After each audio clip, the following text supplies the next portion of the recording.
Olá, como é que estão? Estamos mais uma vez aqui com o nosso Lei Maria da Penha em Foco, com o Dr. Júlio Konkowski. Dr. Júlio, seja muito bem-vindo aos estúdios da Infobart, aqui com a equipe do Danilo, para gravar mais um episódio desse podcast que já é sucesso, né, Dr. Júlio? Atingiu aí a marca de mais de 12 mil assinantes, é isso, Dr. Júlio? Seja muito bem-vindo. Obrigado, doutora Luciane. Obrigado a todos vocês que nos assistem.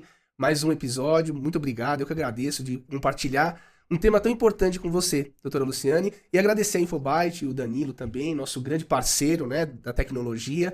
Graças a ele e a sua equipe é que isso tudo é possível, entregar para vocês vídeos de qualidade e com conteúdo muito bom, né? Nosso canal, ele atingiu agora a marca de 12 mil inscritos. Agradeço de coração a todos vocês que nos assistem, que vocês que se inscreveram. E você que está chegando agora, que não é inscrito, se inscreva aí, curta. Sua participação é muito importante para a gente levar conteúdo de qualidade para todo o Brasil. Então isso é muito importante. Então eu que agradeço, doutora Luciane, muito obrigado aí por mais uma jornada, mais um capítulo, um episódio desse podcast. Pois é. E eu vou pedir para vocês ficarem ligadinhos até o final do nosso podcast, porque o Dr. Júlio ele está trazendo duas novidades muito bacanas para todos vocês que acompanham esse podcast, que ele é extremamente informativo e traz muito conteúdo de relevância, não é, doutor? É isso aí, não perca até o final. Duas grandes novidades, fruto de um trabalho muito grande de estudo, de atuação. Então fique ligado que vocês vão ter conhecimento aí. Vamos lá, doutor. Vamos falar aqui dessas propostas de atualização, né? Que a gente já conversou em algum tempo aí. O doutor vem trabalhando assiduamente nessas propostas, né, de atualização à Lei Maria da Penha, que acabou de completar aí 10 anos, né, doutor? Hoje, né? É 19 anos. Foi ontem, né? dia 8. Dia 8 de... Hoje, dia 8, né? Hoje, exatamente. Né? E o doutor sempre é um estudioso, né? Assíduo nessas questões da Lei Maria da Penha, é referência nacional, né, na defesa do homem, aí para essas questões, né, para poder trazer, né, a verdadeira proteção a que deve ser feita, né? E eu tenho uma primeira pergunta aqui, que ela é até um pouquinho polêmica, doutor Júlio. O doutor trata, nessas suas propostas, de medidas protetivas de afastamento, mas o doutor também faz uma observação para a mobília que fica no lar quando o homem é afastado. Porque quando o homem é afastado, ele simplesmente é retirado abruptamente do lar, né? Ele é impedido de retornar ao lar que ele, né, ajudou a construir e ficam as mobílias. O que o senhor quer dizer com isso? Qual a observação que o doutor tem com relação a isso? Perfeito, doutora Luciane. O que acontece? Nas medidas protetivas de afastamento do lar, onde o homem é afastado, ou melhor, expulso do lar, nesses casos, qual que é a nossa sugestão? Como que fica na prática? O oficial de justiça vai até o encontro do homem, intima ele da medida protetiva e dá 10, 15 minutos para ele vazar, para ele ser expulso de casa, da própria casa. E aí ele mal consegue levar a roupa do corpo, os pertences mais básicos. E ele é retirado, removido do lar. E nesse caso, como que fica a mobília? Em muitos casos que nós percebemos, doutora Luciane, e até mesmo você que nos assiste, vê se isso não aconteceu com você ou com algum conhecido, com um parente também. O homem não consegue fazer uma tomada de todos os bens que guarnecem a residência. E quando ele sai, em muitos casos, a suposta vítima vende a mobília, faz a mudança dessa mobília para outra localidade e o homem não consegue provar o que tinha lá dentro do imóvel. Quais os bens que guarneciam a residência ao tempo do cumprimento daquele mandado. E qual que é a minha sugestão? Haja vista a dificuldade, chega-se até uma prova impossível, né, doutora Luciane? O homem ser exigido depois de comprovar o que tinha dentro da casa. Você que nos assiste, você guarda a nota fiscal de toda a mobília que você compra ao longo da vida na sua casa? É muito difícil. Eu não tenho nota fiscal das coisas. A gente vai perdendo. Isso é difícil de você guardar. Então é difícil você comprovar o que tinha lá dentro. Então qual que é a minha sugestão? De tantos casos que a gente presencia na nossa atuação diária na Lei Maria da Penha, aqui a gente traz uma sugestão pioneira. Pioneira. Ninguém trouxe isso. O nosso canal está trazendo isso de forma pioneira. E qual seria a ideia? É quando o oficial de justiça for cumprir o mandado de afastamento do homem do lar, ele vai registrar ali, fazer com o próprio celular, uma tomada, uma filmagem de todos os bens que guarnecem a casa naquele momento do cumprimento do mandado. Por quê? E esse documento, essa filmagem, vai ser juntado lá nas medidas protetivas para garantir que dali para frente esses bens não sejam extraviados. E o oficial de justiça, como ele tem fé pública, ele com aquela tomada, com aquela filmagem, já deixa garantido o futuro direito à partilha dos bens. Então, Essa é a primeira sugestão. Mas e aqueles casos em que o oficial de justiça não conseguiu fazer por algum motivo a tomada dos bens que guarnecem o imóvel? Eu entendo aqui que essa responsabilidade deve recair sobre a suposta vítima. Porque a suposta vítima é que permanece no imóvel. Ela é a beneficiária das medidas protetivas. Então, para ela, tem uma situação muito mais confortável e cômoda para fazer o registro, o inventário de todos os bens que guarnecem o imóvel. E se ela não fizer, entendo aqui que deve haver a inversão do ônus da prova. Se ela tinha melhores condições de comprovar que os bens que guarneciam o imóvel e não o fez, ela deve prestar contas depois. E se não ficar comprovado, ela deve arcar com o ônus dessa prova sob pena de responsabilidade patrimonial sobre isso. Essa é a minha concepção para não ficarmos numa situação muito desigual e muito desfavorável para aquele homem que é expulso de casa e não tem a menor condição de fazer a sua tomada, a sua prova dos bens que ficaram no imóvel. Até porque nesse meio tempo, né, em que ele está afastado do lar, pode haver toda a dilapidação desse patrimônio, né, desses bens móveis que guarnecem essa residência. Né? E a partir daí é como o doutor mesmo colocou, né? Fica uma partilha desigual, não é, doutor? Exato, e tem uma questão precaucional aí, porque se o homem ele subtrai os bens da mulher, ele comete o crime de violência patrimonial. E o inverso não acontece nada. A mulher, suposta vítima, que subtrai os pertences, a mobília do homem ou da casa, ela não comete crime. Então, porque ela está assegurada pela escusa absolutória. A escusa absolutória é aquela que isenta a outra parte, na constância do casamento ou da união, do crime. Então, ela estaria aí impune, mesmo subtraindo. Então, o direito não pode assegurar e aplaudir uma conduta antijurídica dessa. Então, visando evitar a impunidade, oriento, recomendo aqui, vivamente, que o oficial de justiça, no cumprimento do mandado de afastamento, faça o registro ou não fazendo essa responsabilidade integral da suposta vítima ante a inversão do ônus da prova. Essa é uma das propostas, né, que o doutor traz para poder fazer a atualização da Lei Maria da Penha. Uma outra proposta que eu estava lendo aqui, que o doutor traz, é a questão da prorrogação das medidas protetivas que não podem ser deferidas com base unicamente no desejo da suposta vítima, né? E isso exige alguns elementos, né? O que o senhor traz de modificação nesse sentido, doutor Júlio? Doutora Luciane, essa é a minha principal proposta. Se todas as propostas não emplacarem, somente essa emplacar, eu me dou por satisfeito. Hoje, qual é o regime?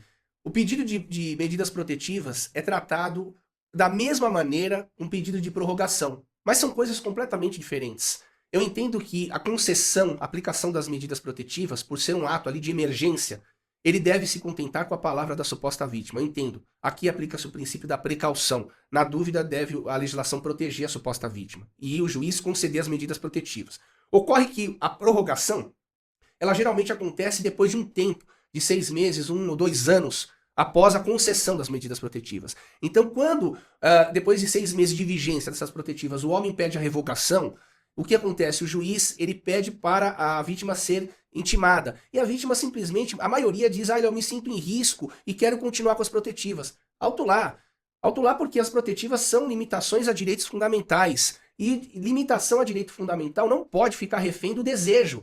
Medida protetiva não pode estar numa gôndola do supermercado aguardando o desejo de uma suposta vítima de querer continuar, sem apresentar minimamente uma prova. Então a minha sugestão é o seguinte: para a concessão das medidas protetivas, entendo o suficiente a palavra da suposta vítima. Depois, na prorrogação, é necessário o juiz exigir elemento mínimo. Hoje todo mundo tem um smartphone nas mãos, doutora Luciane. Você que nos assiste, todo mundo que vai para o bar, vai para um restaurante, vai para um parque, tem um smartphone, faz registros todo momento. E o smartphone registra, grava áudio, grava vídeo, fotografa, e depois no momento da prorrogação, simplesmente prorrogar com base no desejo, sem apresentar nenhuma prova, sendo que a suposta vítima tem um smartphone que poderia ali comprovar todo o seu risco alegado, eu acho exagerado. Então, para prorrogação, entendo que é necessário prova mínima e não desejo. Para a concessão, a palavra da vítima sem elementos já é possível. Prorrogou, é necessário prova mínima sob pena de indeferimento das medidas protetivas. Certo. Doutor Júlio, o senhor também defende a criação de um rito de defesa.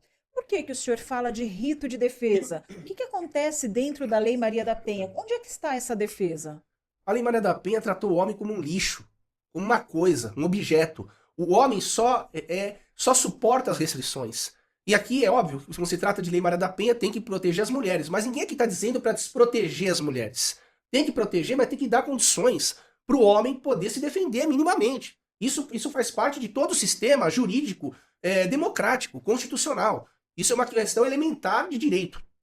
E quando você faz uma leitura da Lei Maria da Penha, você comprova que esqueceram o homem. Tudo bem, deu medida protetiva, estabeleceu a proteção, mas não tem minimamente ali um artigo que estabeleça um rito de defesa. Como esse homem vai se defender? De que maneira as protetivas são concedidas, são prorrogadas? Qual que é o recurso cabível? Não existe isso na Lei Maria da Penha. Então eu trago aqui a necessidade de uma alteração. Né? A Lei Maria da Penha foi alterada inúmeras vezes. Nos últimos 5 anos já tivemos um monte de alterações, todas pró-mulheres. Mas nós temos que pensar também naquele que suporta as restrições. E geralmente aquele que suporta, grande parte também, sofre falsas acusações. Como as medidas protetivas são facilmente concedidas com base na declaração unilateral de uma mulher que se diz vítima, nós temos que dar condições de possibilidade para aquele homem que sofre as protetivas de se defender eficazmente. Não é simplesmente optar, conferir para ele um prazo. Nós temos que assegurar que a leitura, que a defesa do homem seja eficazmente analisada, substancialmente analisada, e não uma defesa de papel, mas uma defesa efetiva, materialmente falando. Então, a minha proposta é que a lei seja alterada, inclua um rito rigoroso de defesa, porque a defesa regulamentada na lei é uma garantia. E se violar a lei, isso está violando direitos fundamentais, isso fica mais fácil de ser impugnado. Certo. Doutor, dentro dessa criação de um rito de defesa, como o doutor muito bem explanou aqui, a gente tem também, diante das propostas que o doutor tem mencionado, né, da necessidade de se fazer essa atualização da Lei Maria da Penha, né, a criação também de um recurso nessas medidas. Para que seria esse recurso? Qual o objetivo dessa criação desse recurso que o doutor propõe? A Lei Maria da Penha, como eu disse, esqueceu completamente o homem e não estabeleceu minimamente uma coisa tão essencial. Qual que é o recurso cabível contra a decisão que concede ou prorroga medidas protetivas? Aqui tem decisão para todo gosto. Então nós ficamos reféns da vontade do juiz. E nós não podemos ficar reféns da vontade do julgador. Nós estamos no império da lei. Então nós temos que ter uma regulamentação legal e não uma regulamentação de conveniência. Hoje é o seguinte... Nós vivemos aquele momento em que o juiz coloca um passarinho na mão e as 2 mãos para trás e fala, olha, o passarinho está em qual mão? Se você fala que está na direita, ele põe na esquerda e fala, olha, não tem recurso, você errou o recurso. E hoje nós estamos nessa situação. Parece Roma, voltamos para Roma. Como isso? Nós temos que ter isso definido. O CNJ faz um papel importantíssimo. Ele regulamenta várias situações na Lei Maria da Penha. Ora, se o Congresso não se movimenta, não se mobiliza para criar um rito de defesa, afinal de contas, qual que é o recurso cabível contra a decisão que concede e prorroga? Não tem. Então o CNJ se movimente, crie isso, porque não criando, você cria um tumulto processual, você cria mais processos, incidentes atrás de incidentes, mais trabalho, e sabe o que isso significa? Mais recurso público. Mais recurso público. Então nós temos aqui, perdendo muito tempo para discutir no tribunal, qual o recurso cabível, e deixando de apreciar aquilo que é mais essencial, que é o direito que está sendo discutido. Então, ao invés de a gente perder tempo com essa periferia desnecessária de qual o recurso é cabível, isso é uma questão que o legislador poderia colocar em um parágrafo só. Olha, o recurso é o recurso em sentido estrito, é o agravo de instrumento. Então, hoje você acaba correndo o risco de apresentar um recurso que não é o recurso que o julgador ele entende correto, ele rejeita o seu recurso, impede você de impugnar a decisão judicial e você tem que interpor outro recurso contra a decisão que rejeitou o recurso que você interpôs. Isso não é inteligente, não é racional. Então eu defendo aqui, urgentemente, a criação de um dispositivo para acabar de uma vez por todas com essa discussão, colocar qual o recurso cabível. Na minha avaliação, doutora Luciane, essa omissão foi proposital. Não foi um esquecimento casuístico, foi proposital, foi para dificultar mesmo a defesa do homem. A legislação foi toda arquitetada, pensada e planejada para tirar o homem, para escantear e para deixar a vida dele mais difícil, até mesmo do inocente. Não importa. Se é inocente, se é homem, você vai ter que pagar, historicamente, por tudo aquilo que foi feito contra as mulheres. E tá errado, nós não estamos na vingança. Nós estamos na época do direito, Estado de Direito, Estado constitucional. Nós temos que ter um tratamento humanizado e respeitoso, e não dessa forma. É bem complicado essas questões, né, doutor? Principalmente quando a gente tem aí uma situação de falsas denúncias, porque a gente sabe que elas existem, né, doutor? Essas falsas denúncias, a pessoa fazer por apenas vingança, que ocorre muito, né? E aí o doutor traz dentro desse escopo, né, a proposta de uma criação de um crime específico para esses casos de falsas acusações no âmbito da violência doméstica. Como é que seria? Que tipo de crime seria, de crime que o doutor entende, né, que seria aí configurado para essas falsas denúncias, né? Qual seria a proposta do doutor? Primeiro ponto, eu acho que assim, nós vamos estabelecer alguma questão básica. Não estou dizendo que todas as denúncias na Lei Maria da Penha são falsas. Vamos parar com isso. Primeiro ponto. Nós sabemos também que grande parte das denúncias são verdadeiras, né? Nós não temos aqui quase 600 mil medidas protetivas solicitadas por mulheres vítimas e que elas acordaram de mau humor, de TPM, e resolveram fazer a sua medida protetiva de vingança. Lógico que não. Nós sabemos que vivemos um país que mais mata mulheres, que mais cometem crimes contra as mulheres. Isso é fato. E não é sobre isso que eu estou tratando. Nós temos um percentual residual importante de falsas acusações. Não podemos fechar os olhos para isso. Então, qual que é a minha sugestão? Apesar do número de falsas acusações, no meu modo de ver, seja menor, quando falo de menor, nós estamos falando de muitos casos. Muitos casos. E nós não podemos simplesmente banalizar isso. É importante a gente enfrentar a violência doméstica com rigor, eu concordo. Aqui ninguém está querendo impunidade. Pelo contrário, queremos justiça. Mas também nós temos que dar um tratamento condigno para aquele que recebe falsa acusação.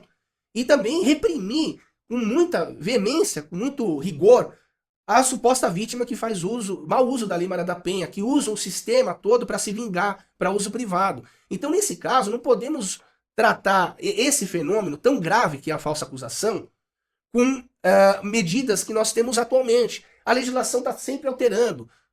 Alterou o crime de ameaça, alterou o crime de perseguição para incluir maior gravidade quando o crime é praticado com inteligência artificial. Nós também temos que acompanhar legislativamente esses fenômenos e reconhecer, e ter a humildade de reconhecer a existência das falsas denúncias e reprimir elas de uma forma muito contundente, muito rigorosa, porque a falsa acusação, além de prejudicar a vítima, que é o homem que sofre, a vítima imediata que sofre a falsa acusação, essa suposta vítima está contaminando e prejudicando todo um sistema de justiça, está trazendo descredibilidade para um sistema de justiça que é tão importante para salvar vidas, está também criando descredibilidade em todas as mulheres, porque quando você não pune com rigor e finge que nada aconteceu, que não é uma falsa acusação quando você está estimulando condutas dessa forma, porque a suposta vítima que faz a falsa acusação não recebe uma penalidade ou recebe uma penalidade branda, você está estimulando novos atos, porque, afinal de contas, um dos pontos principais que impedem a gente de cometer o crime não só é a consciência moral, ética, mas também é a pena alta. Isso nós temos que dar essa resposta para impedir que atos semelhantes aconteçam, reprimir aquele e mostrar para a sociedade ou para as outras que estão querendo utilizar falsamente para que pense 10 mil vezes antes de praticar a falsa acusação.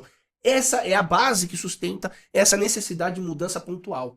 Tá. E aí, pegando o gancho, doutor, dessa sua explanação, dessa sua colocação, muito bem colocada, por sinal, também o doutor aborda, né, a questão de tornar crime hediondo falsas acusações de abuso sexual com início de cumprimento de pena no regime fechado, né? Daí, ainda trazendo essa questão das falsas acusações, né, doutor? Como seria tornar esse crime hediondo que o doutor tem? Essa seria uma forma qualificada de punir a falsa acusação. Se a falsa acusação já é gravíssima, imagine a falsa acusação de violência sexual, que é pior, que a pena da violência sexual é altíssima. E sabemos que a palavra da suposta vítima, nesse campo da violência sexual, ela tem maior credibilidade. Então veja, aquele homem que é acusado de violência sexual, ele enfrenta um calvário na sua vida processual porque sabe que a palavra da suposta vítima tem peso. Uma porque é um crime sexual, outra porque é em contexto da Lei Maria da Penha. Então aplica-se o protocolo com julgamento de perspectiva de gênero e uma série de outros tratados aí que elevam a palavra da suposta vítima como quase fé pública. Então, considerando a gravidade e o enviesamento nesses tipos de crimes, entendo que, havendo comprovação da falsa acusação de violência sexual, deve guindar essa conduta a um patamar de crime hediondo, com a condenação impondo o regime inicial fechado para a suposta vítima que age dessa forma. Só assim nós criamos uma situação de proteção para ambos os lados, e não de impunidade para aquela que se vale indevidamente, comete o crime e nada é feito, que ela se sente empoderada para cometer novas mentiras. E quem está de fora assiste isso, se sente encorajado também. Fala, se aconteceu com ela, eu vou mentir aqui, não acontece nada comigo, então eu vou tentar, porque na pior das hipóteses eu vou sair rindo. Exato. Está errado. Então, crimes, toda falsa denúncia tem que ser reprimida, mas envolveu denúncia, né, de noticiamento de falsa denúncia com relação a crime sexual, crime hediondo com início de cumprimento de pena no fechado. Bom, acho que foi bem explanada aqui essa questão das propostas que o doutor tem com relação a essas falsas acusações, que são graves, né, doutor? Agora vamos falar um pouquinho sobre revogação, né, dessas medidas protetivas. A gente sabe aí que o doutor, né, como assíduo estudante aí da Lei Maria da Penha, né, com atuação aí forte em todo o território nacional e fora até do território nacional, o doutor tem algumas propostas que também estão ligadas à questão da revogação. Até estávamos conversando antes aqui sobre um caso, né? E o doutor tem aqui uma proposta que fala sobre a revogação implícita em caso de comportamento contraditório da suposta vítima. Qual que é a proposta que o senhor tem nesse sentido? Veja, uma das questões que mais me trazem com frequência é o seguinte: o homem recebe medidas protetivas. A suposta vítima solicita proteção para o Estado, alegando que está em risco. E o Estado, obviamente, acredita na palavra da suposta vítima e concede as medidas protetivas. Ocorre que, em muitos casos, quando a suposta vítima recebe a proteção, ela procura o homem ainda. Ela manda mensagem, ela vai ao encontro do homem, manda mensagem, tá errado. Ora, você não está em risco, por que você está indo atrás do homem? Então, nesse caso, esse comportamento que é contraditório fere o princípio da boa-fé, principalmente o princípio do venire contra factum próprio, que o direito proíbe, ele censura o comportamento contraditório. Ora, não faz sentido você pedir proteção para o Estado e, ao mesmo tempo, entrar em contato com aquele contra quem você pediu proteção, contra quem alegou estar em risco, está errado. Então, esse comportamento contraditório, eu entendo, falta isso na legislação, que havendo comportamento contraditório, o juiz deve interpretar essa conduta, esse comportamento da suposta vítima, como um pedido tácito ou implícito de revogação das medidas protetivas. Porque não é possível o direito, uma protetiva concedida por um magistrado, uma magistrada que estudou anos, passou num concurso concorridíssimo, e cair num engodo desse simplesmente que concede a protetiva e ao mesmo tempo assiste passivamente a suposta vítima entrando em contato e nada faz. Não é essa a justiça que nós esperamos. Então ali não existe risco. Qual que é o fundamento de uma medida protetiva? O risco. É por conta disso que o juiz concedeu a proteção. Agora, se há prova de que a suposta vítima pediu protetiva e vai ao encontro daquele contra quem ela pediu proteção, o juiz tem o dever, na minha avaliação, de revogar prontamente essa medida protetiva.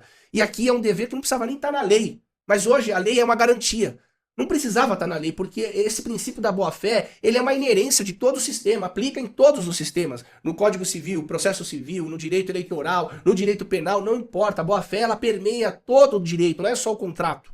Então a vítima que age de forma contraditória, ela está abusando do poder de proteção.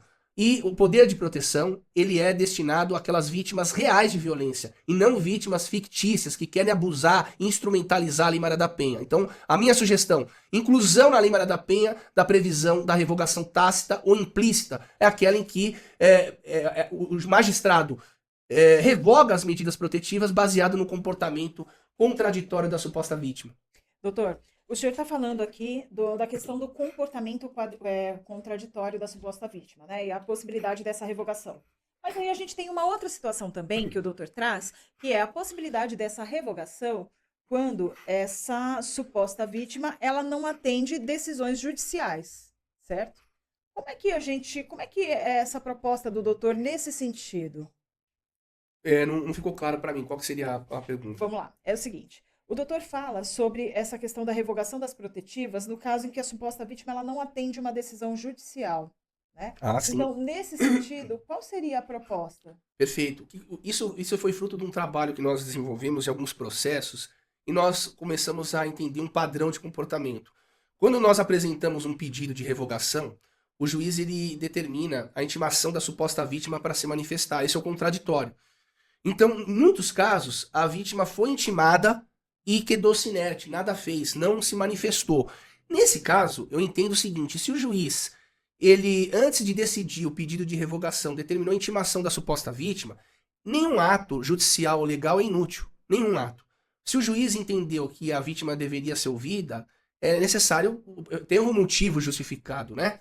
Então, quando a vítima é intimada e não se manifesta, ela deixa de atender um comando judicial e o juiz deve interpretar esse silêncio como concordância ao pedido de revogação da medida protetiva. Mas não é isso que acontece muitas vezes na prática. O juiz pede para a suposta vítima ser intimada, a vítima não apresenta qualquer manifestação e o juiz muitas vezes mantém as protetivas. Aí eu pergunto, qual a razão então de intimar a suposta vítima? Por que então intimá-la se a decisão vai ser de manutenção da protetiva? Isso é uma coisa esquizofrênica. Se o juiz entendeu que é necessária a intimação dela, essa intimação é necessária para a avaliação da revisão das protetivas. Se ela não se manifestou, embora formalmente intimada, essa omissão deve beneficiar aquele que postula a revogação.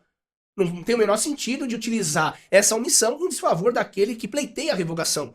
Então, essa é uma questão que eu trago também como uma das propostas de inclusão na Lei Maria da Penha, que é a vítima que não atende um comando judicial, ela está, na verdade, implicitamente abdicando da proteção. Doutor, vamos lá. Com relação à obrigatoriedade de sigilo do processo para o homem acusado. Porque a gente sabe que quando o homem ele recebe uma medida protetiva, isso tem implicações sérias na vida social dele, na vida econômica dele e principalmente no trabalho dele, né? E o doutor traz aqui essa proposta de obrigatoriedade desse sigilo. Como seria essa proposta? Como é que o doutor desenhou essa proposta? É verdade, o que acontece, eu quero uma paridade aqui. A aplicação do princípio constitucional da isonomia, da igualdade. Porque a suposta vítima, quando pede medidas protetivas, isso não é protetiva, tá? Ela tem o direito ao sigilo dos dados dela. Mas, em muitos casos, a protetiva segue de forma pública para todo mundo ver. Então, além daquele homem receber as medidas protetivas com restrições, ele tem o seu nome exposto, aí, seja no Jus Brasil, em Escavador, em um monte de outros sites. Então isso é altamente nocivo, principalmente profissionalmente falando. Esse homem corre o risco de perder o emprego, não conseguir uma promoção, não conseguir também se recolocar no mercado por conta dessa situação. E vou além. Existem profissões mais sensíveis, na segurança privada, por exemplo, que eles passam por pesquisas periódicas sobre o andamento da situação criminal dele. Então isso também acaba interferindo na sua atuação. Os motoristas de aplicativo, doutora Luciane, essas empresas de aplicativo, elas contam com uma empresa terceirizada que fazem pesquisas periódicas e tendo algum risco, uma medida protetiva, eles já suspendem aquele motorista da plataforma. Isso é o ganha-pão da pessoa. Então veja, quando eu falo aqui, eu estou falando de medidas protetivas. Medidas protetivas são processos não condenatórios. Ninguém pode ser condenado ou absolvido numa medida protetiva. Não existe denúncia formalizada pelo Ministério Público. Ali são restrições pautadas exclusivamente com base na palavra, na versão de uma mulher que se diz vítima. Como que a versão de uma pessoa pode trazer um estrago, um rombo na vida pessoal de uma pessoa? Não é só pessoal, trabalhista, familiar, social. Então, as pessoas mais leigas, elas não entendem a diferença de uma protetiva para um processo criminal. Para a maioria das pessoas, é a mesma coisa. Foi decidido por um juiz. Quem vai duvidar da palavra de um juiz? Então, o fato de ter sido aplicada por um juiz, já é uma situação que leva a sociedade a acreditar que aquele homem é o agressor. Quando, na verdade, nem sempre é. Às vezes, ele foi uma decisão protegendo a suposta vítima, mas, no fundo, investigou-se lá na frente e o inquérito foi arquivado. Então, não é porque a pessoa tem uma medida protetiva que ela já vai ser condenada no futuro, ou que isso vai virar um inquérito, ou que isso vai virar um processo criminal. Nós devemos que entender a finalidade das protetivas. Então, ninguém pode ser prejudicado desse tamanho, com essa monta toda, com base numa declaração unilateral de uma pessoa que se diz vítima. Então, se não há acusação, não há possibilidade de uma pena ao final das protetivas, que elas tramitam de forma sigilosa, e não expondo a pessoa ao ridículo. Já não bastasse a aplicação das restrições, agora ampliar isso de forma pública Isso acaba trazendo um problema reputacional para esse homem desnecessário. E essa linguagem, né, doutor, que é utilizado, né, os termos que são utilizados para qualificar essa pessoa, né, esse homem dentro da medida protetiva, né, na visão do senhor, o senhor qualifica como uma linguagem judicial e discriminatória. E aí o senhor traz também uma proposta nesse sentido, não é isso? Sim. Aqui, veja, o direito ele tem que trabalhar com uma linguagem mais neutra, mais imparcial. O juiz não tem que ser imparcial. Ele não só tem que atuar de forma imparcial, como ele tem que se mostrar para a sociedade também de forma imparcial. Ele tem que se comportar como tal. E a legislação, quando você olha lá na Lei Maria da Penha, faz uma leitura simples. Vocês vão constatar diversas palavras se referindo ao homem como agressor. Então, essa expressão é também utilizada e reproduzida em muitas decisões judiciais que aplicam medidas protetivas. Aplicam as seguintes medidas protetivas ao agressor. Como ao agressor? Por que agressor? Porque uma mulher que se diz vítima falou que ele é agressor? E nós vamos rotular esse homem a partir desse depoimento? Então nós estamos qualificando, identificando e já condenando, porque a palavra agressor traz implicitamente uma condenação, tudo com base numa declaração unilateral. É honesto isso? Não é honesto, não está certo. Nós devemos ter um tratamento urbano, respeitoso. E a legislação deve respeitar a pessoa presumivelmente inocente, ainda mais uma protetiva que nem processo criminal é. Então eu sugiro que tenha que haver aqui uma alteração, uma mudança, e deixar de tratar o homem como agressor e tratar como requerido, promovido, e algo dessa natureza que reporte uma isenção, uma imparcialidade.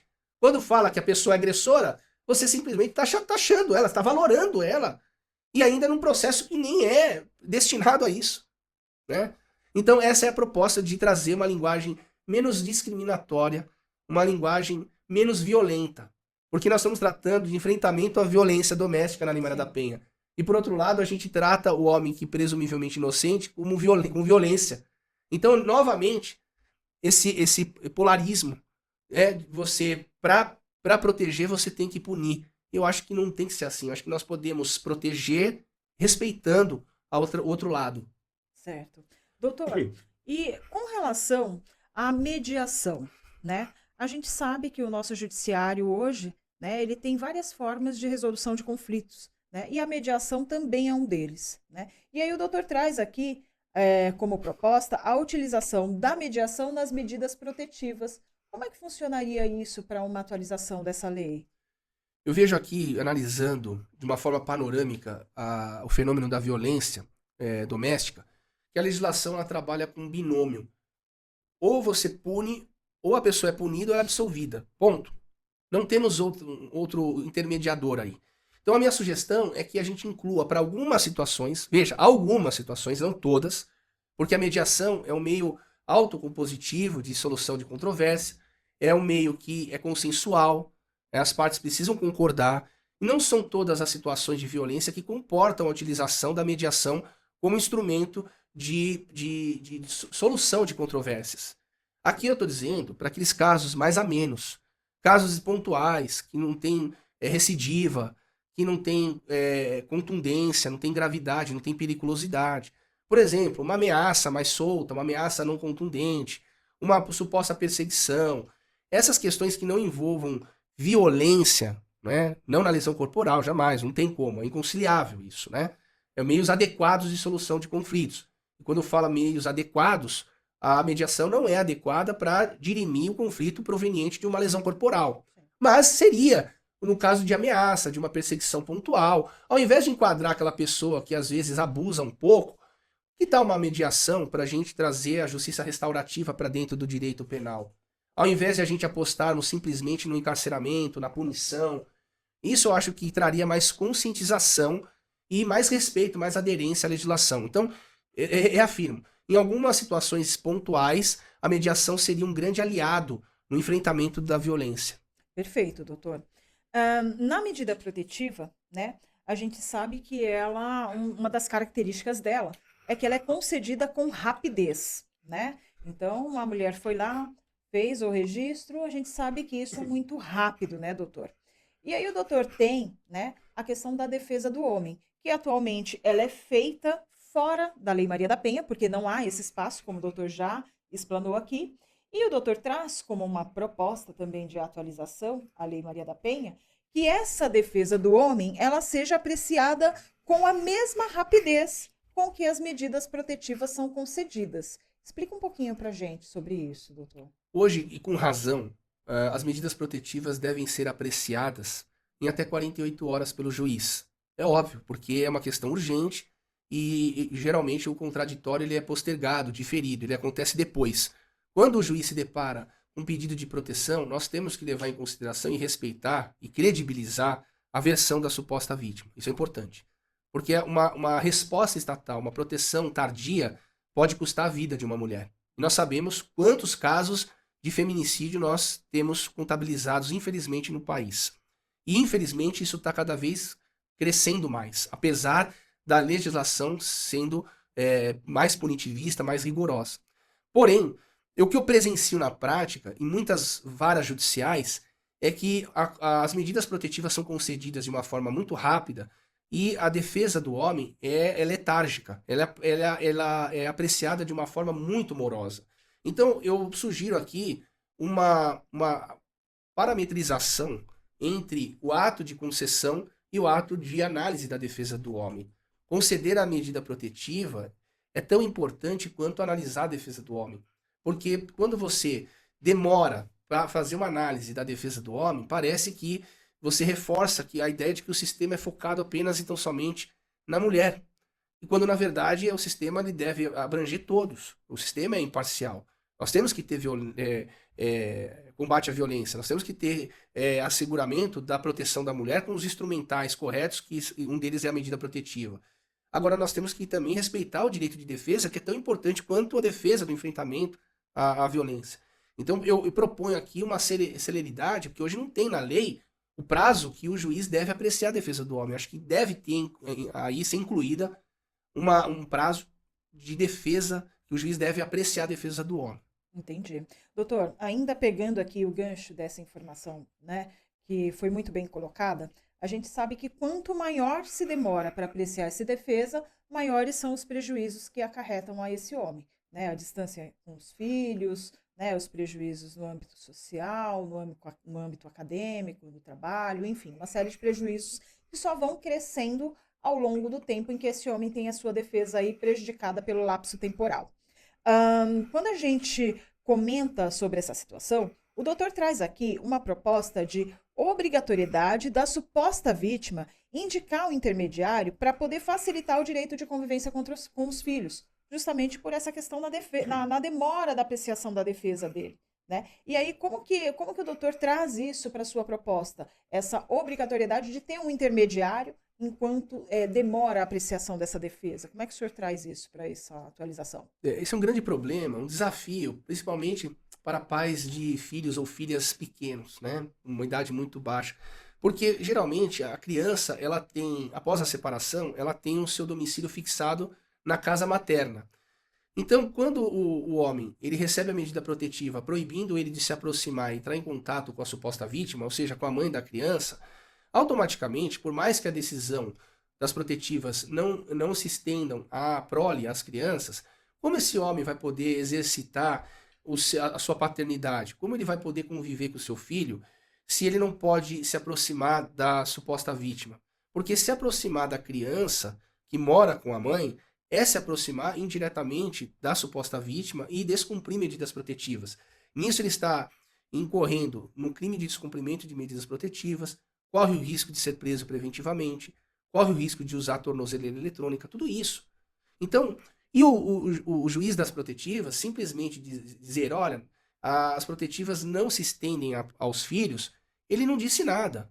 Ele criou um problema, não só agora dificultando a convivência, como mais um estímulo à litigiosidade. Porque vai obrigar agora a abrir um novo processo para discutir a convivência. Porque quando você já passou por isso, homem, deixa aqui o seu comentário. Quando você recebe a protetiva e você faz uma defesa buscando contornar a situação da convivência, o despacho já está pronto dizendo o seguinte, essa questão da convivência você tem que discutir na vara da família. É ou não é? O juiz da protetiva, ele acaba criando um problema e aumentando a litigiosidade, obrigando a inflar mais o judiciário com novas demandas. Então, outro ponto também que eu trago, aí o juiz da protetiva fala, olha, essa questão, a retirada e a entrega da criança pode ser feita por intermediário, um terceiro de confiança. Ora, a pessoa vai agora obrigar uma outra pessoa, um parente ou amigo, que não tem nada a ver com a desavença, agora ela vai ser obrigada a dispor do seu tempo, quebrar sua rotina para buscar e devolver, para retirar e devolver a criança. Isso impõe um ônus muito severo aos pais que geralmente são idosos. Não tem condição de ficar indo e voltando, de participar disso tudo. Nós temos que criar situações que protejam de fato as vítimas, mas que não impeçam aqui, que não dificultem a ponto de impedir a convivência do pai com o filho. Então, e diminuir, refrear a litigiosidade. Nós estamos na época da crise do processo. Nós estamos apostando 100% na sentença. E mais processo é menos eficiência. Então, aqui a questão que eu trago é: as protetivas atrapalham sim a convivência. Você que fala que não atrapalha, você não vive nesse mundo. Você está em outro planeta. Você está falando uma coisa que você não vive. Falar simplesmente que as protetivas não interferem na convivência é uma questão de é sintoma de uma pessoa que desconhece completamente a vida como ela é. Tá falando de um outro lugar que não conhece. É óbvio que atrapalha. A criança que mora com a mãe, como esse homem vai se aproximar da criança sem se aproximar indiretamente da mãe? É uma loucura. Então, isso tem que ser alterado. E não só o juiz da protetiva falar que o filho não é dele e jogar a responsabilidade integral para o juiz da família. E nas situações em que o homem precisa comparecer na escola, ele não pode comparecer na escola. Porque se a vítima se coloca lá na escola, nos dias dos pais, eu já cansei de ver isso. No dia dos pais, o pai vai poder assistir uma atividade do filho ou da filha na escola. Só que a mãe, tendo protetiva, ela vai no dia dos pais. E aí o pai não pode frequentar, porque afinal de contas violaria a protetiva. Cadê a justiça nesse caso? Tá errado. Então a ideia é separar muito bem isso e impor obrigações também para a suposta vítima. Sim. Essa é a nossa proposta. Ok. Doutor, vamos falar um pouquinho da questão do juízo imediato. O doutor já mencionou isso, né, em outros episódios. Aliás, fica aqui o convite para vocês que estão nos assistindo. Nós já temos vários episódios no Lei Maria da Penha em Foco. Acessem lá o canal, divulguem esses episódios. Com certeza você conhece alguém que deve estar passando por uma situação que precise dessas informações. Então fica aqui o meu convite, o convite do Dr. Júlio, para acessar esses episódios, que tem bastante conteúdo lá, informativo e para divulgação. E voltando aqui para a questão do juízo imediato, doutor, o doutor tem uma proposta para acabar com esse juízo imediato nos casos de medidas protetivas. Qual seria essa proposta? A ideia principal é que as medidas protetivas elas são apreciadas, geralmente, pelo juiz que esteja mais próximo da suposta vítima. Essa é a ideia, tá? Porém, há situações de excepcionalidade, como essa do juízo imediato, que é a situação que permite a mudança de juiz de acordo com a mudança de domicílio da suposta vítima. Então, se a suposta vítima pede medidas protetivas em São Paulo e depois ela se muda para outra comarca, por exemplo, Espírito Santo, ela tem essa prerrogativa da protetiva ser deslocada, sair de São Paulo e acompanhá-la até o juiz lá do Espírito Santo mais próximo da residência dela. Ocorre que essa exceção, ela vem sendo, às vezes, utilizada como um álibi para a prorrogação indevida das medidas protetivas, doutor Luciane. Porque quando você migra o processo de uma comarca para outra, isso não acontece de forma imediata. Apesar do processo ser eletrônico, a adaptação de um sistema para o outro leva algum tempo. E esse tempo, o seu processo, as medidas protetivas ficam num limbo e que você não consegue ter nenhuma análise da defesa. A defesa do homem já é letárgica, já acontece de uma forma mais morosa em relação à apreciação dos pedidos da suposta vítima. Quando acontece essa migração em razão do princípio do juízo imediato, nós estamos criando mais uma camada de demora. E essa e a aplicação do princípio do juízo imediato, ele só tinha sentido na época dos processos físicos, de papel. Fazia sentido. Hoje tudo é eletrônico, tudo é instantâneo. Então, apesar da mudança de domicílio da suposta vítima, ela pode reportar em tempo assim rápido, instantaneamente, tudo o que acontece para o juiz lá da onde começou as protetivas. Afinal de contas, é um sistema, é eletrônico, imediato. Então, me parece que com os processos digitais, doutora Luciane, eu entendo que perdeu sentido você manter a lógica do juízo imediato, que nada mais é, hoje, atualmente, nos sistemas digitais, é uma forma de você criar mais uma camada de demora e dificultar a ampla defesa do homem. Certo. Doutor, com relação àqueles homens que eles são primários, que eles têm bons antecedentes, né? O doutor questiona aqui, e o doutor traz, a questão do maior rigor na análise do pedido de protetiva contra esses homens, né? O que o doutor tem a nos dizer sobre essa proposta? Eu entendo aqui que sempre eu faço essa crítica com relação à prorrogação das medidas protetivas. Eu entendo que o pedido de concessão, ato originário, ele deve ser considerado a partir da palavra da suposta vítima. Eu concordo com isso. Quando estamos a tratar aqui de prorrogação, que demanda um lapso temporal maior, eu, além de exigir um mínimo probatório, que é aquela questão do smartphone, a necessidade de uma produção maior de elementos de provas, eu entendo que nós devemos levar em consideração a vida pregressa e libada do homem. Tem homem que nunca passou na frente de uma delegacia, não tem nome sujo, não tem nem multa. Como que a vida pregressa, a reputação desse homem, pode valer menos do que a palavra de uma suposta vítima? Óbvio que a palavra, ela pode ser deturpada, as pessoas mentem, não é? Agora, você não consegue mentir sobre a sua história. Se você é uma pessoa ilibada, você levou 40, 50, 60 anos para construir toda a sua reputação.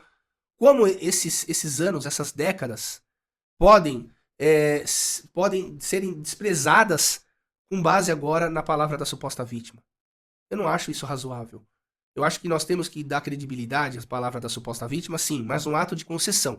No ato de prorrogação, há necessário de 2 elementos. O elemento da evidência, maior evidência, e principalmente a análise da reputação ilibada da vida do homem. Perfeito. Doutor, vamos falar um pouquinho sobre inquérito policial, né? A gente sabe, né, e até conversando um pouquinho aqui nos bastidores, né, sobre a questão da revogação das medidas protetivas, né, que o arquivamento desse inquérito policial, essa é uma proposta do senhor, ele deve induzir a revogação das medidas protetivas. Por quê? Qual que é a implicância de não ter esse arquivamento? Hoje, as medidas protetivas elas são concedidas a partir da declaração unilateral de uma mulher que se diz vítima. E o juiz impõe restrições a partir disso, uma declaração unilateral. E geralmente, o fato que gerou uma medida protetiva, ele vai ser objeto de uma investigação criminal e talvez um processo criminal. Imagine o seguinte, o juiz aplicou as medidas protetivas com base na declaração de uma mulher. O mesmo fato foi investigado, imagine só que ao final dessa investigação, levado a efeito por investigadores e investigadoras competentes, por um delegado e uma delegada competente, no final examinado por um Ministério Público independente, uma instituição seríssima, e ao final homologado por um juiz o pedido de arquivamento do Ministério Público, e entendo que não ocorreu o crime, não tem provas cabais, então o Ministério Público apresentou o arquivamento. Ou no final do processo, com todas as garantias ali inerentes, no final o homem que tem a medida protetiva ele é absolvido no processo criminal correlato. Ora, você simplesmente dizer que as medidas protetivas são autônomas e que não guardam relação nenhuma com o inquérito policial ou com o processo criminal é muito exagero, é muita forçação. Então, quer dizer, para instituir uma série de limitações, você se baseou na palavra unilateral e desconsiderar tudo o que foi feito, o trabalho, o envolvimento dos profissionais capacitados, que ao final arquivaram o inquérito ou absolver um homem, dizer que tudo isso não serve de nada e que nós vamos continuar apostando, acreditando na palavra de uma mulher que se diz vítima, isso chega a ser obsceno para mim. Então a lei Maria da Penha, no artigo 19, foi incluído lá a autonomia das medidas protetivas como um engodo. Isso, na minha opinião, é um engodo, é um artifício para continuar com as medidas protetivas, mesmo com o arquivamento do inquérito ou absolvição. Isso é uma forma artificial de falar que hoje é dia, mas aqui nós estamos convencionando de falar que é noite, ponto. E dane-se a razão. Então me parece obsceno, uma forçação de barra você acreditar que o inquérito arquivado e a ação penal improcedente com a absolvição do homem não interfira em absolutamente nada nas protetivas, apostando 100% no engodo da máxima de que as medidas protetivas são autônomas. Isso está errado. Isso tem que ser mudado. Então, esse é um ponto da minha crítica. Certo. Ainda sobre inquérito policial, né, que apura abuso sexual do pai contra o filho, o doutor entende e traz como uma proposta de atualização para que ele seja finalizado em 6 meses. Explica um pouquinho sobre isso para gente. Doutora Luciane, o que acontece? Quando há um inquérito policial apurando abuso sexual contra a criança, automaticamente existe uma medida protetiva imediata para evitar suspender a convivência paterno-filial. Todavia, essa suspensão ela está condicionada à finalização do inquérito. E no Brasil, hoje o inquérito geralmente dura 2, 3 anos facilmente. Então, o que significa isso? Enquanto esse inquérito estiver vigorando, o pai está privado de todo e qualquer convívio com o filho ou com a filha. Então, para que os laços não se arrefeçam, para que a convivência não acabe e não extingua ali o vínculo, o afeto, porque o relacionamento ele é construção, né? Eu entendo que nesses casos de apuração de crime de assédio sexual contra menor, que estabeleça um prazo rigoroso. A minha sugestão de 6 meses, por exemplo. Findo esse prazo, nós temos que voltar à convivência desse pai, porque 6 meses foi tempo suficiente para que as investigações caminhassem e, ao final, fosse analisado aqui um juízo mais probabilístico da autoria ou não. Então, a minha sugestão é para que esse inquérito não se perenize e criemos aqui uma situação limite para que a suspensão não ocorra de modo perpétuo ou de forma desarrazoada. Tá. Vamos pegar um ganchinho aí nessa questão da palavra suspensão, né? Vamos lá. O doutor trouxe para a gente aqui uma proposta de acabar com o efeito suspensivo ao recurso que impugna a decisão que revoga as medidas protetivas. Bom, primeiramente, o que é, né, para aqueles que ainda não nos assistiram os outros episódios, e para quem também está chegando agora, o que é esse efeito suspensivo, doutor, e por que acabar com ele? Perfeito. Uma situação na prática. Nós fizemos algumas críticas à ausência de recursos contra a decisão que concede ou prorroga medidas protetivas. Imagine o seguinte, que o recurso admitido seja a apelação.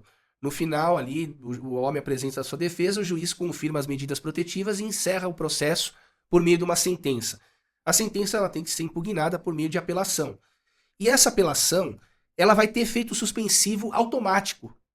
O que significa que você, homem, que conseguiu revogar a protetiva, e caso a suposta vítima fique insatisfeita com a revogação e ela recorra contra essa decisão através de uma apelação, o próprio ato de apelar, o simples ato de apelar, vai dar a ela o direito de suspender aquela decisão que revogou as protetivas. Ainda que, independente do fundamento que ela se valha no recurso, ela pode colocar uma receita de bolo no recurso, mas o fato dela interpor o recurso, a vontade de contrariar a decisão, já dá para ela o direito de suspender automaticamente essa sentença e restaurar as protetivas, as restrições, com base no mero ato de recorrer. Então entendo que nós temos que acabar com o efeito suspensivo automático contra as decisões que revogam as protetivas. Nós temos que procurar dar maior credibilidade para o juiz que, de primeira instância, que analisou com profundidade os fundamentos e que o convenceram da desnecessidade das protetivas. E simplesmente nós restaurarmos essas restrições com base apenas num único documento interposto, sem análise qualquer, viola o princípio da presunção de inocência, viola o princípio do duplo grau de jurisdição, viola uma série de princípios que fazem com que essa decisão seja ressuscitada, não com base na decisão do juiz, mas com base no desejo. Nós estamos, ao conferir efeito suspensivo para o recurso da suposta vítima, nós estamos restaurando a decisão, as protetivas, com base no desejo e não com base mais numa decisão. Na minha modesta avaliação, está errado isso. Perfeito, doutor. Doutor, a gente sabe que as medidas protetivas elas acabam se prolatando no tempo, ou seja, acabam vigorando por anos a fio, né, sem qualquer notícia de descumprimento. Nesse caso, o doutor defende que a suposta vítima, né, ela não deve ser ouvida com antecedência. Por quê? Em alguns casos, na maioria dos casos, eu entendo que o contraditório tem que ser obedecido. Ou seja, quando o homem tem medidas protetivas, entra com pedido de revogação, o juiz geralmente quer ouvir a suposta vítima também. Isso está certo. Todavia, quando nós estamos a tratar de medidas protetivas muito longevas, muito distantes, uns 5, 10 anos, peguei agora, chegou há pouco tempo no escritório, uma medida aqui de São Paulo, uma das varas aqui de São Paulo, não vou falar qual que é, mas foi aqui de São Paulo, uma medida protetiva de 9 anos. 9 anos de vigência. E nesse período de vigência, não houve nenhuma comunicação por parte da suposta vítima de qualquer descumprimento. Ora, se a suposta vítima, durante quase 10 anos, uma década, não reportou nenhum ato de descumprimento, significa que as protetivas não foram descumpridas. Então, quando o homem apresenta a sua defesa contra uma decisão que já dura quase 10 anos, primeiro significa que não há risco. A medida protetiva é de urgência, não é? Qual que é a urgência que vai ter em 10 anos de vigência? Significa que essa medida foi esquecida lá na gaveta. Aí a importância da defesa. Aqueles que falam, não precisa se defender, é só esperar. Olha aqui a importância. A pessoa não se defendeu, ficou 10 anos com a protetiva, com ela na cabeça, 10 anos com risco de descumprir protetiva, porque afinal de contas, se ele encontrasse com a suposta vítima no mercado, numa farmácia, poderia configurar o crime de descumprimento. Até provar que focinho de porco não é tomado, que foi ali uma situação fortuita, acidental, mas aí você já está respondendo um inquérito, enfim, tendo que um risco de ter a sua situação jurídica prejudicada. Então, nesses casos de aberração, de tempos muito prolongados de protetiva, sem notícia de descumprimento, o pedido de revogação não pode vir acompanhado da intimação da suposta vítima, porque está subentendido a ausência de risco pelo tempo prolongado de vigência, somada à ausência de qualquer comunicação de descumprimento. Então essa é a nossa ideia. Medidas protetivas com muito tempo de vigência, por exemplo, 1 ano de vigência, sem notícia de descumprimento, não haveria necessidade de estabelecer o contraditório prévio, era necessário simplesmente o juiz revogar. Certo, doutor. Bom, chegamos ao final do nosso episódio aqui, com muita informação, com várias propostas que o doutor trouxe aí para atualizar a Lei Maria da Penha, né? Sempre deixando claro que o doutor não é contra a Lei Maria da Penha, mas é necessário que você tenha aí uma atualização desses efeitos que essa lei pode causar.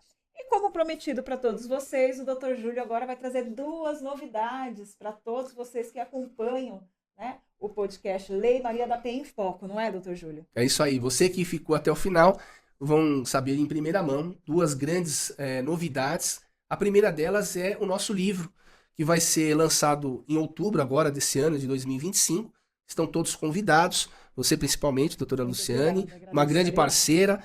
E o livro versa sobre justamente mais de 25 propostas de atualização da Lei Maria da Penha, sempre atualizações pioneiras, são pontos de vista que surgiram do escritório, da nossa atuação prática e diuturna sobre a Lei Maria da Penha. Então, transformamos esses pontos de inquietação em propostas legislativas. Então, ali terão as propostas seguidas também da justificativa, que vocês vão poder ter acesso ali de uma forma escrita, através de um livro bem feito, um livro pensado com carinho para a gente poder aprimorar essa legislação tão importante, que agora completou 19 anos hoje, né, dia 8.